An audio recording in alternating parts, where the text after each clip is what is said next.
Un espace productif est un espace marqué par une activité économique.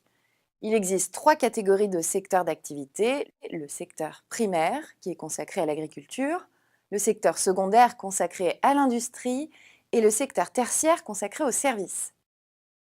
La France est la cinquième puissance industrielle mondiale.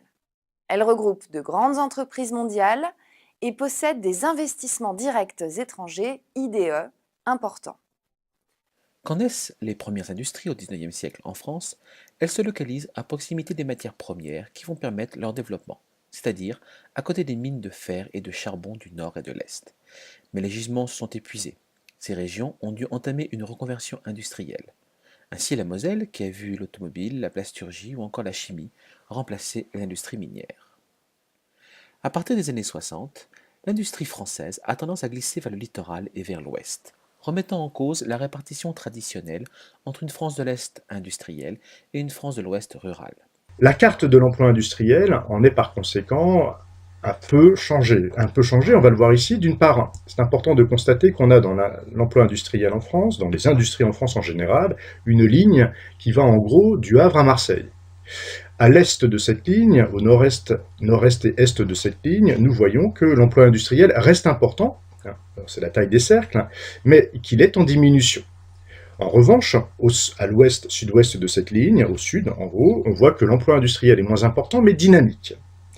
Les littoraux ont profité de l'explosion des échanges par la mer avec le développement des ZIP, zones industrielles-portuaires, et l'Ouest d'une politique de décentralisation menée par l'État afin de désengorger la région parisienne et de la présence d'une main-d'œuvre nombreuse d'origine rurale. La mondialisation engendre des changements au sein de l'industrie française. D'un côté, elle favorise l'essor des grandes villes comme l'Île-de-France, qui concentre les sièges sociaux de 39 multinationales. Mais d'un autre côté, certaines zones industrielles en subissent les conséquences et rencontrent des difficultés dues à la concurrence mondiale. C'est le cas notamment du nord de la France, ancienne zone industrielle spécialisée dans le charbon et l'acier, qui a dû se reconvertir. Le secteur de la haute technologie renforce et favorise les grandes agglomérations, ce qui amplifie ce phénomène d'inégalité. On parle de métropolisation de l'économie. Les industries ont en effet tendance à s'implanter autour des grandes villes qui bénéficient d'une meilleure circulation et d'une main-d'œuvre plus qualifiée. C'est le cas par exemple de Toulouse et de Nice, où la technopole Sophia Antipolis regroupe plus de 1400 entreprises.